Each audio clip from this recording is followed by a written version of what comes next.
Hello बच्चों, let's read the question which says that respiratory pathway is believed to be a catabolic pathway. However, nature of TCA cycle is amphibolic. Discuss. अब यहाँ पर क्या कहा गया है कि जो रेस्पिरेटरी पाथवेज होते हैं ये जनरली माना जाता है, ऐसी धारणा है कि वो कैटाबॉलिक पाथवे फॉलो करते हैं. कैटाबॉलिक पाथवे क्या होता है अभी बताता हूँ.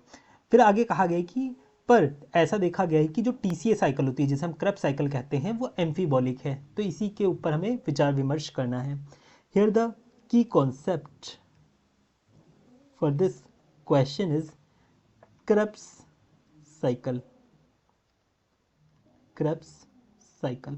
सबसे पहले हम ये समझ लेते हैं कैटाबॉलिक पाथवे क्या होता है, एम्फीबॉलिक पाथवे क्या होता है. ठीक है, देखिए जब हम एम्फीबॉलिक पाथवे की बात करते हैं, एम्फीबॉलिक पाथवे, तो ये दो तरह का हो सकता है. एक तो हो सकता है ये कैटाबॉलिक पाथवे और एक हो सकता है एनाबॉलिक पाथवे.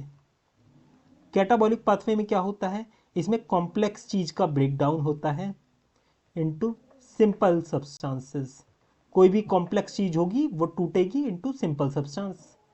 जैसे कि आप लोग देखते हो ग्लाइकोलिसिस में ग्लूकोज जो कि एक कॉम्प्लेक्स सब्सटेंस होता है वो टूटता है सिंपल सब्सटेंस में. तो यहाँ पर ये कैटाबॉलिक पाथवे हो गया. और एनाबॉलिक पाथवे क्या होता है, सिंपल चीज से कोई कॉम्प्लेक्स चीज बन जाए, कॉम्प्लेक्स चीज है ना, सिंपल से कॉम्प्लेक्स चीज बन जाए, उसे हम बोलते हैं एनाबॉलिक पाथवे. जैसे कि आप लोग क्या देखते हो, फोटोसिंथेसिस में CO2 प्लस H2O मिलकर क्या बनाते हैं, ग्लूकोज बना लेते हैं, कॉम्प्लेक्स चीज बना ली है ना. तो ये एनाबॉलिक हो गया. तो ये एक एग्जांपल दिया मैंने, ठीक है, इसे हटा देते हैं.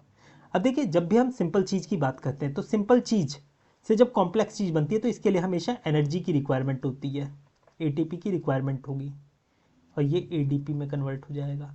और वही कॉम्प्लेक्स चीज से जब सिंपल चीज बनती है तो ATP रिलीज होती है, एनर्जी रिलीज होगी. अब यहाँ पर क्या कहा गया है, जो रेस्पिरेटरी पाथवेज होते हैं ये जनरली माना जाता है कैटाबॉलिक पाथवे हैं. जैसे कि ग्लाइकोलिसिस में हम देखते हैं एनर्जी रिलीज होती है, ग्लूकोज का ब्रेकडाउन होता है. पर TCA साइकिल जिसे हम क्या बोलते हैं, क्रेब्स साइकिल कहते हैं, क्रेब्स साइकिल, इसमें क्या होता है, ये एम्फीबॉलिक है. एम्फीबॉलिक मतलब दोनों है, कैटाबॉलिक भी है एनाबॉलिक भी है. तो ऐसा क्यों है ये हमें बताना है. तो देखिए इसमें क्या होता है, एम्फीबॉलिक हम इसे इसलिए बोलते हैं क्योंकि यहाँ पर क्या होता है, जो एसिटल कोएंजाइम है ये ऑक्सैलो एसीटेट के साथ रिएक्ट करके डिफरेंट कंपाउंड बनाता है. जैसे सिट्रेट, फिर सिट्रेट कन्वर्ट होता है सिसैकोनाइट्रेट आइसोसिट्रेट में. इस तरीके से ये प्रोसेस चलता है. ठीक है, तो यहाँ पर ब्रेकडाउन भी चल रहा होता है. जब ब्रेकडाउन चलता है तो हम इस प्रोसेस को क्या बोलते हैं, कैटाबॉलिक कहते हैं. और इस दौरान एनर्जी रिलीज होती है, एनर्जी रिलीज्ड होती है. और इसी दौरान क्या होता है, एक कंपाउंड बनता है सक्निल कोएंजाइम A जो कि यूज होता है हीम के सिंथेसिस में. हीम ग्रुप होता है ना, उसके सिंथेसिस में ये यूज होता है. इस वजह से हम क्या बोलते हैं, एनाबॉलिक पाथवे भी इसे बोलते हैं, क्योंकि इसमें क्या हो रहा है, सक्निल कोएंजाइम A का फॉर्मेशन हो रहा है जिससे हम यूज करते हैं फॉर सिंथेसिस ऑफ हीम, है ना.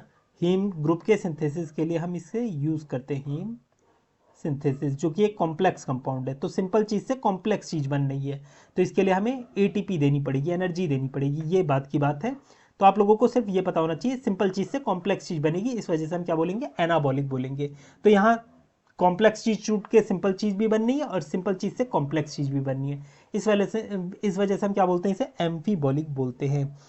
तो आप इसे इस तरह से लिख सकते हो कि TCA cycle is known as amphibolic also because it serves as both anabolic as well as catabolic, क्योंकि some substances break down into simple substances and some forms the complex compound also. बस इतना लिखना आप लोगों को.